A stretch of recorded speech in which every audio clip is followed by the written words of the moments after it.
Presenting now is Professor Madimabe Geoff Mapaya from the University of Venda, South Africa. Professor Madimabe Mapaya is a distinguished academic with a career in musicology, education, cultural leadership, and community engagement. His scholarly work is centered on the study and promotion of African music and culture, with a particular emphasis on the South African context, while maintaining a global perspective. Professor Mapaya has occupied numerous leadership roles. He has served as the head of the music department at the University of Venda and as the head of the jazz and contemporary music section. Professor Mapaya's contributions to research, teaching, community engagement, and institutional development have had a lasting impact on the South African arts and culture landscape. Please welcome Professor Madimabe Geoff Mapaya as he presents Philosophical Principles in Indigenous African Music. And thank you so much for the kind introduction. And thank you to all the organizers of this symposium, particularly Dr. Oladele Oriande for your hard work. I was supposed to talk to the topic philosophical principles in indigenous African music, but I must confess I misled you. Right now, I wish to take this opportunity to acknowledge the presence of Professor Kofi Agao, my eternal role model, Professor Olabode Omujola, Dr. Avo Olirandi, whose ideas and views I've come to appreciate, and many other senior scholars, junior colleagues, and students gathered here.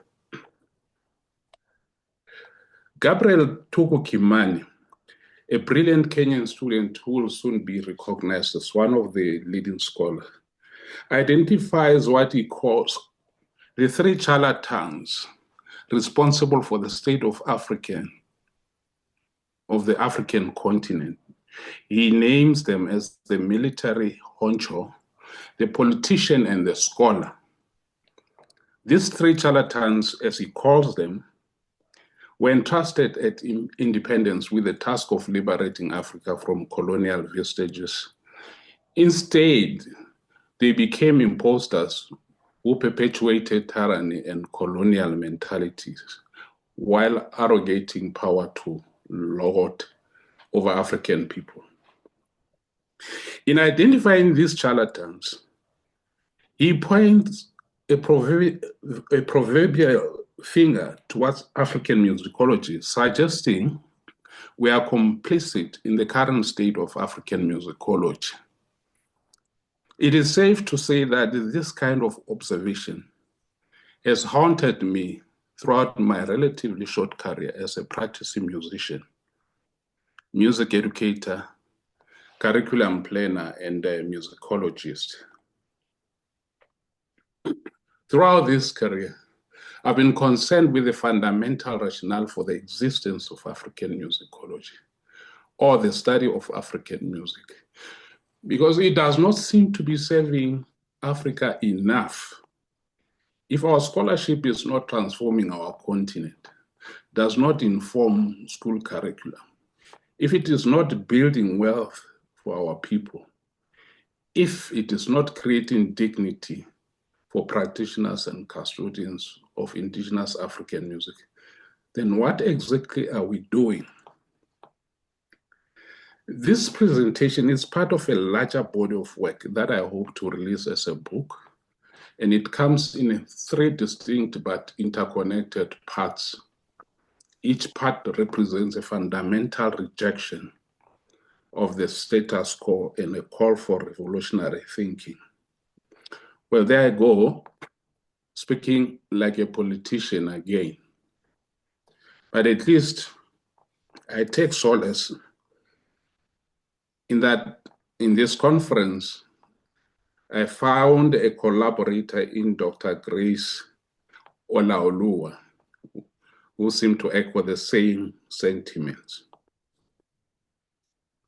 The first part of my argument categorically rejects the notion of ethnomusicology. There are many reasons advanced in that section, But let me share the most critical ones with you today. Ethnomusicology, as it has been practiced, is fundamentally nothing more than a European gaze directed at Africa, of course, and other non-Western countries. Europeans come to Africa looking for something exotic, something different, something other. Unfortunately, this gaze reduces our sophisticated musical system to curiosities, to objects of study rather than living, breathing, philosophical and cultural systems that have sustained our societies for millennia. I don't believe Africans can continue along this path. We cannot allow ourselves to be gazed upon like specimens in a laboratory. There's nothing exotic about us that needs to be decoded by outsiders. There's nothing to gaze at from the outside. There is work to be done from the inside, hence the concept African musicology from within.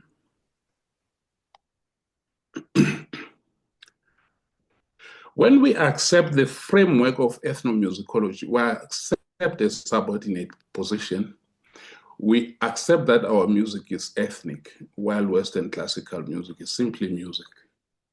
We accept that our systems need to be explained through Western theoretical frameworks, and that our aesthetics must be validated by Western academic standard. Even more concerning is our willingness to participate in the epistemicide project occurring in Africa. This represents a profound intellectual betrayal, and it is imperative that we unequivocally reject it. The second part of my argument rejects what I call the obsession with the decolonial theory. Now, let me be clear. I'm not suggesting that colonialism didn't happen or that its effects weren't devastating. What I'm arguing is that decoloniality, as it's currently professed in our academies, has become a pacifier, a disabler. The decolonial theory takes agency away from the African. It keeps us perpetually focused on what was done to us rather than what we can do for ourselves. We expend enormous amount of intellectual energy splitting hairs about what the colonizers did or did not do, analyzing their motivations, their methods, their impacts, while our own people remain poor, while our own musicians struggle to make a living from their art. Decolonial theory keeps us in victim mentality perpetually. It makes us intellectually dependent on the very systems that oppressed us. We become so focused on analyzing the colonizers and their products that we forget to build our own alternatives. We become so comfortable in the role of the oppressed that we forget how to be the agents of our own liberation.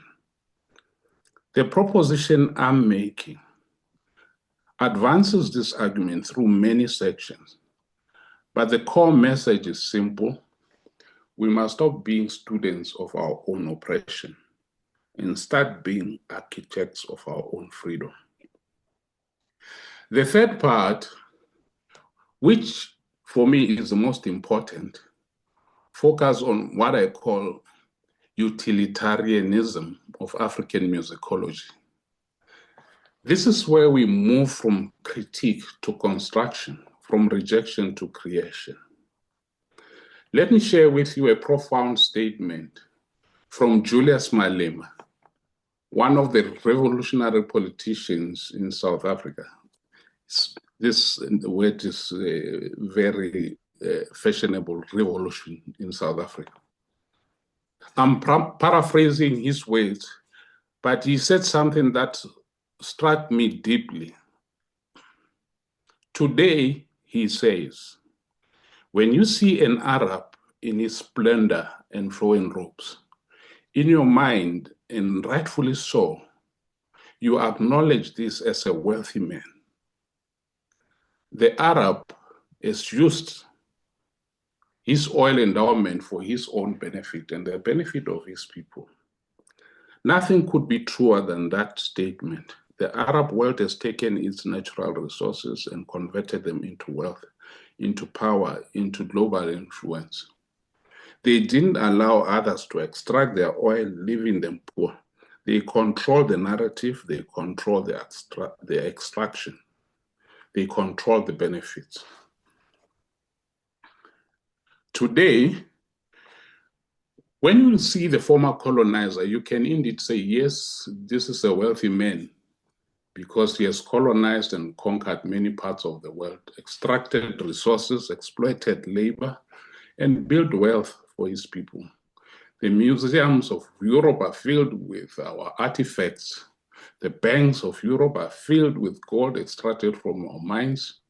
The crown jewels of European monarchies are adorned with diamonds dug from our soil. But here is the critical question that Malema's observation raises. When you see the practitioner of indigenous African music, can you say the same thing? Can you look at our master drummers, our praise singers, our traditional composers and say, here is a wealthy person? Can you say they have harvested their God-given talent for their own benefit and the benefit of their people? The answer certainly is no. And this is the fundamental problem we must address. Let me focus specifically on us as African scholars. For that is who we are, and that is where our responsibility should lie. Scholars are entrusted with the task of knowledge production and management. You and I know that knowledge in the African context is communal. It is therefore produced and managed differently. Even as we are corporate professionals working in universities, the truth is that we need to source knowledge from the cultural custodians. That is why we must tap into the philosophy that comes from the people. That is why we must embrace the science that emerges from traditional practices. That is why we must honor the art that has been refined over generations. When we talk about African music, it comes from the people. In our societies, we traditionally do not have a lone composer sitting in isolation creating music. Music is a communal composition. The community creates, refines, perfects the music over time. Then one person might be trusted to be the soloist, the lead drummer, or praise singer.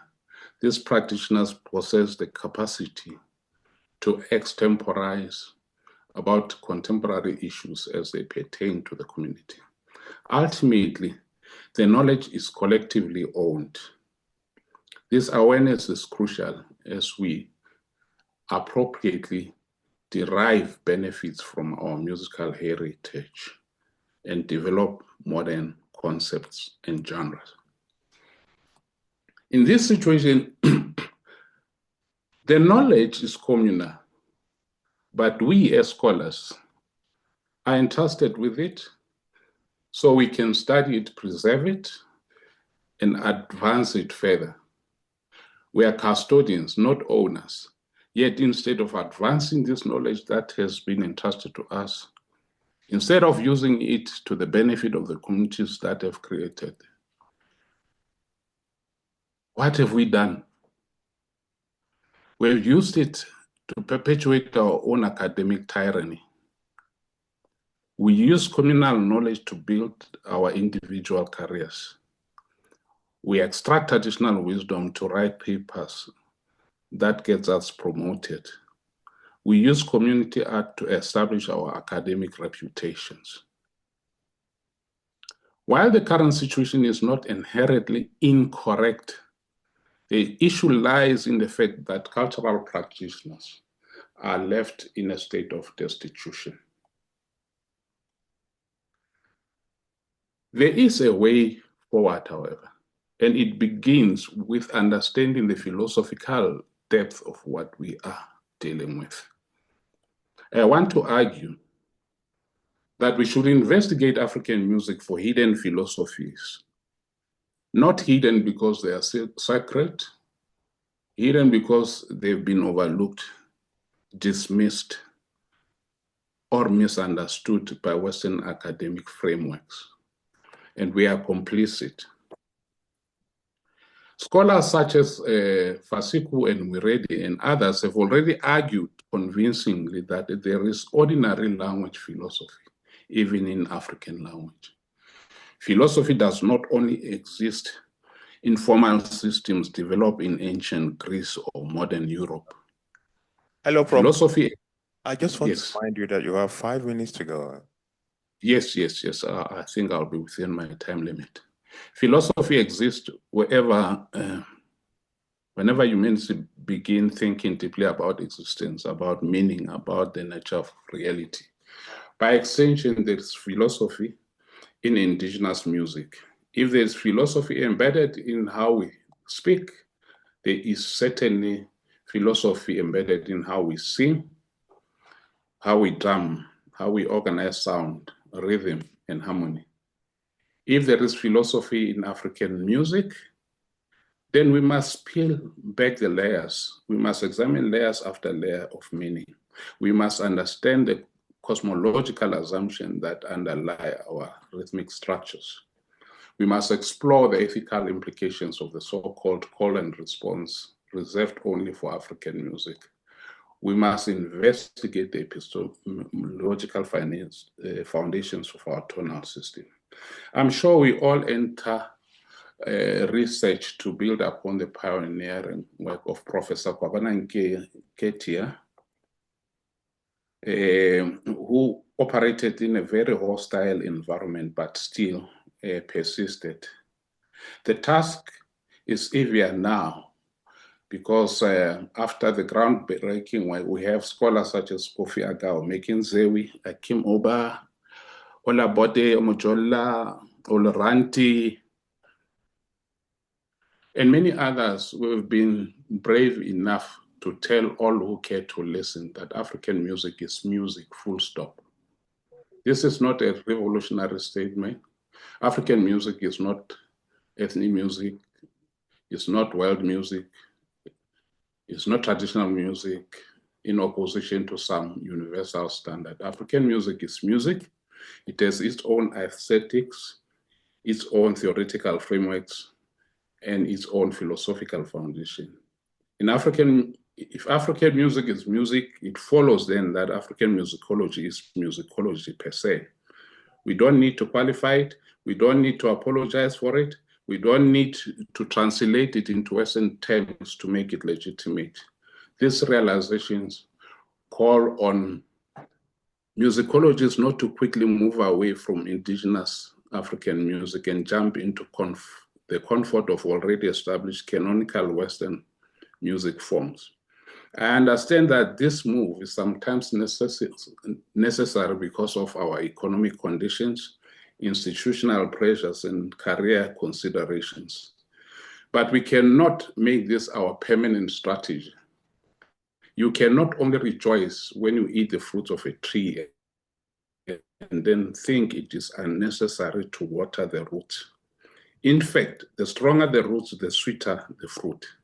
The deeper we go into understanding our own musical tradition, the more we will have to offer when we engage with other musical traditions.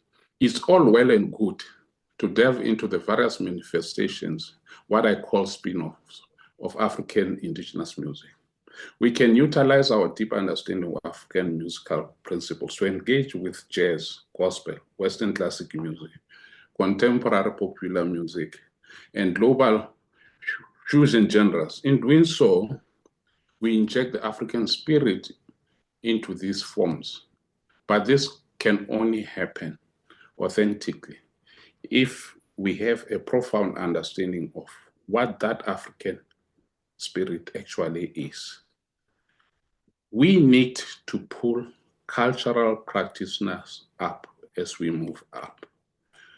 Thank you for affording me the opportunity to read this little presentation. Thank you so much. Thank you so much, Prof. Thank you.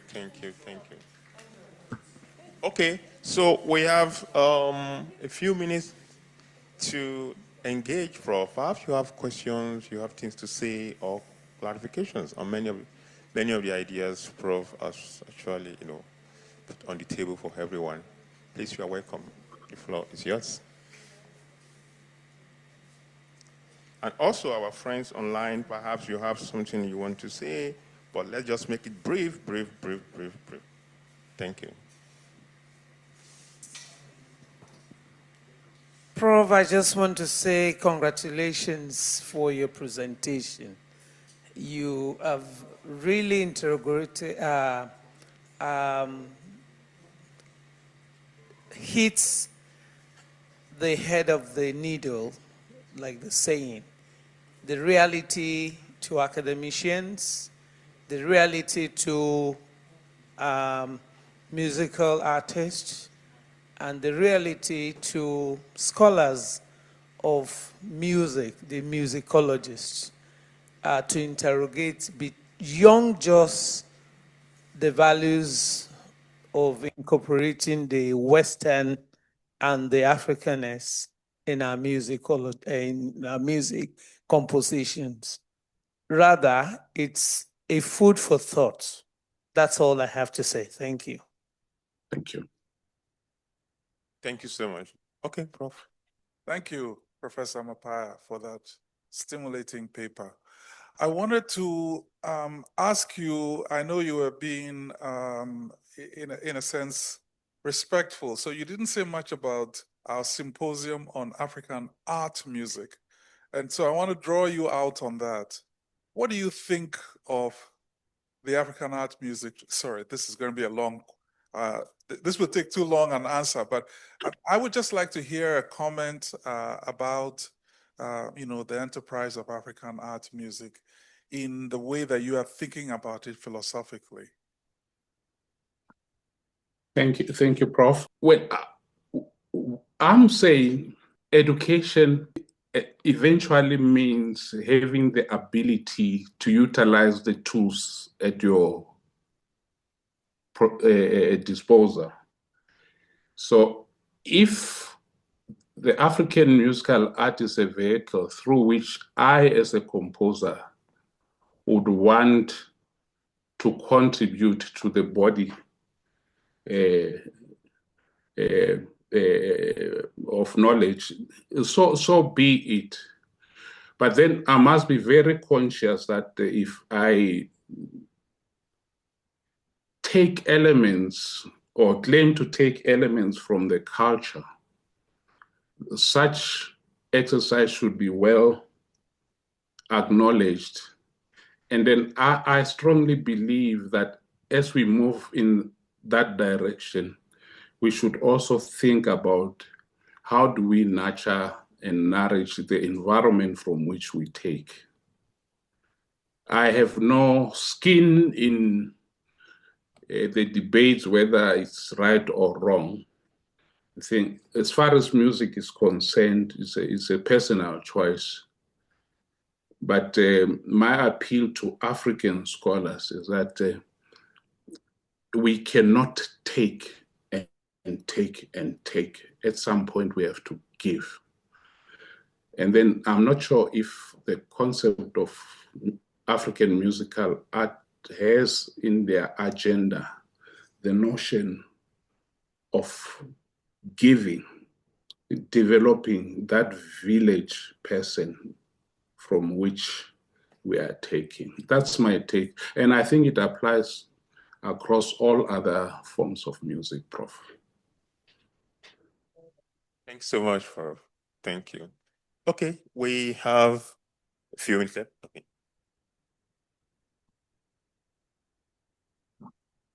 Yeah, thank you, Prof. Your presentation was very nice.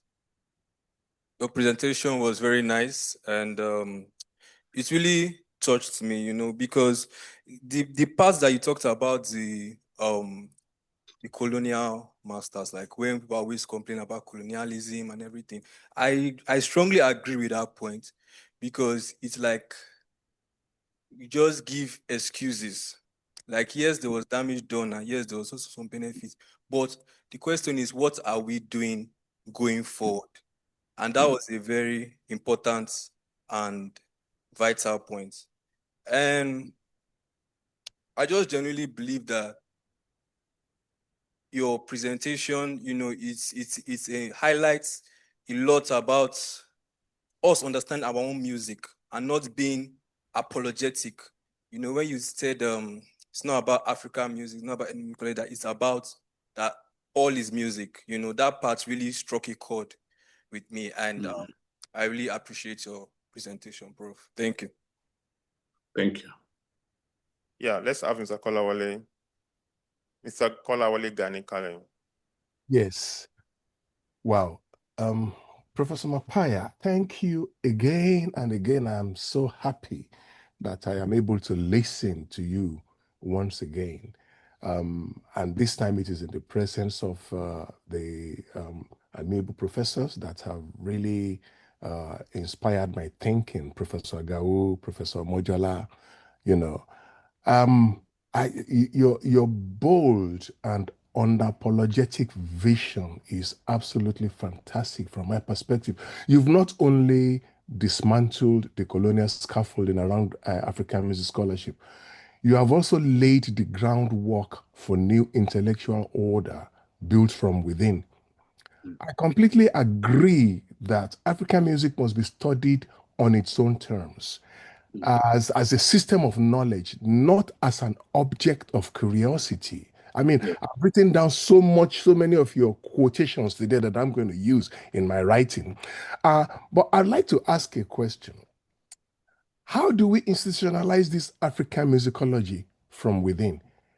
How do we build journals, curricula, and academic standards that are rooted in African philosophical frameworks, not just translated into Western terms to pass peer review or get tenure?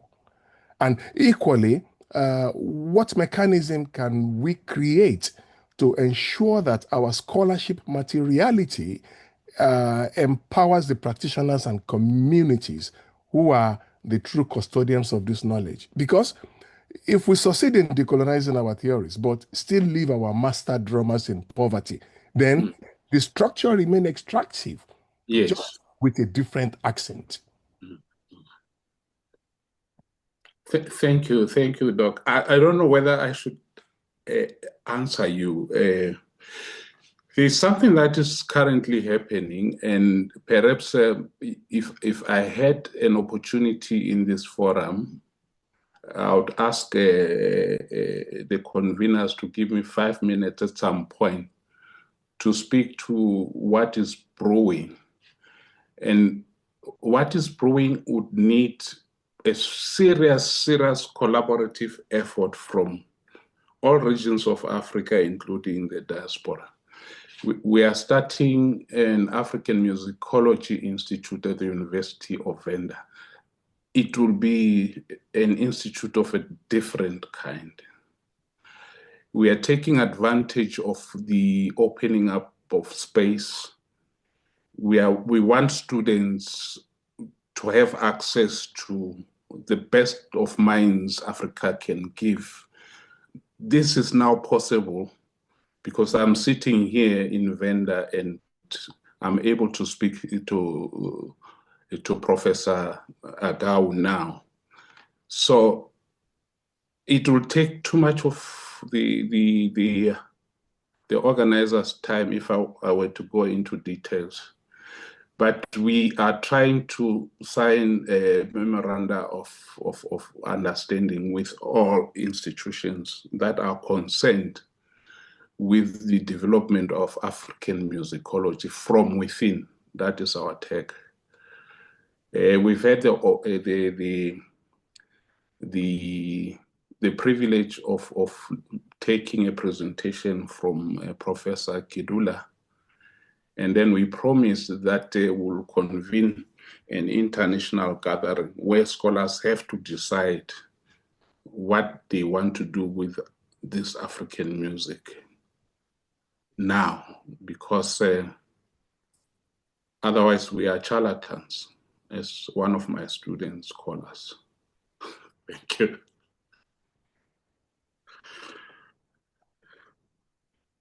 Wow, thank you so much. Joshua, please. Yeah.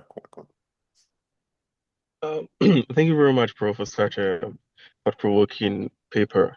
I was just wondering if you could say a bit more on your pushback against ethnomusicology. I was wondering, is it the historical coming up of the field, or is it methodology?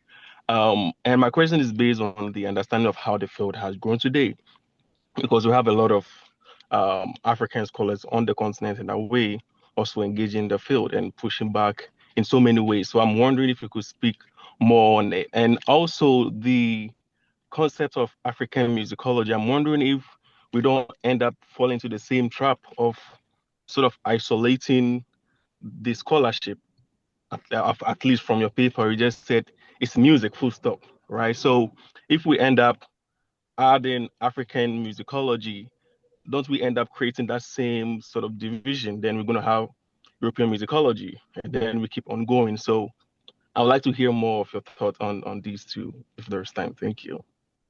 Okay, thank you. The pushback is historical. I don't think I'm the first one to start writing on that. I think even Professor Agao, if I'm accused, he is complicit. There's been it's a philosophical and methodological pushback, and we acknowledge that ethnomusicology has got too much of anthropological baggage to it. The way it interfaces with communities, it leaves them destitute, really. And then we need to make a decisive break from that kind of scholarship. I have very sad personal encounters with widows of musicians we wanted to study, and the conditions in which we find them was appalling, and we are to blame.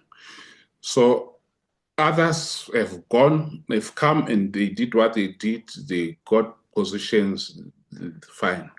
But as Africans, we only have Africa. This is our home.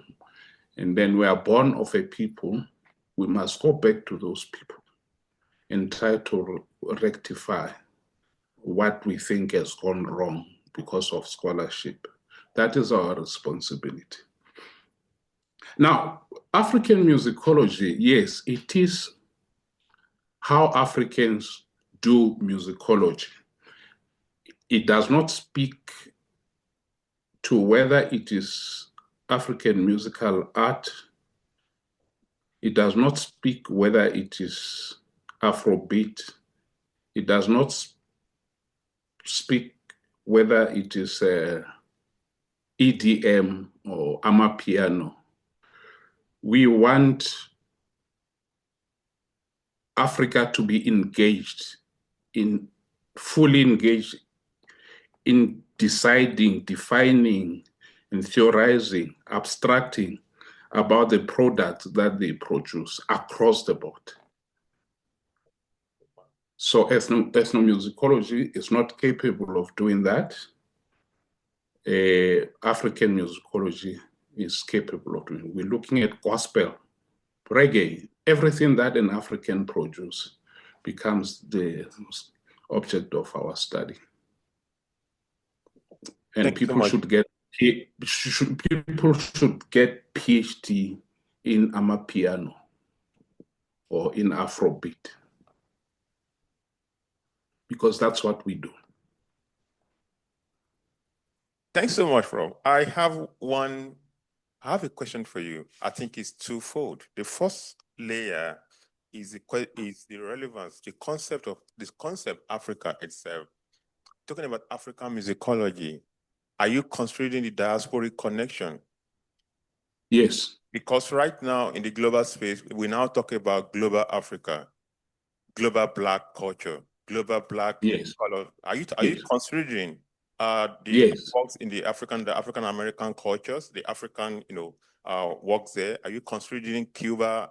I mean Brazil, the African diaspora as a broad category. Are you also considering that as part of these new initiatives? Yes, we call in the diaspora the sixth region of our work. That's where we are going. Okay. Then the next one is, you're talking about ethnomusicology, which of course, historically, ethnomusicology, even ethnomusicology itself is not shying away from that reality that it has a historical baggages, perhaps within the enterprise of colonization. Ethnomusicology has always acknowledged that, history, which in fairness to ethnomusicology and ethnomusicologists, which I'm also perhaps one of them, So, but my question is that ethnomusicology itself is a huge category, broad category. We're talking about ethnomusicology, we're talking about applied ethnomusicology, we're talking about public-facing work in ethnomusicology, we're talking about artistic research and different layers of ethnomusicology that also speak to what we call public-facing, that is working with the community.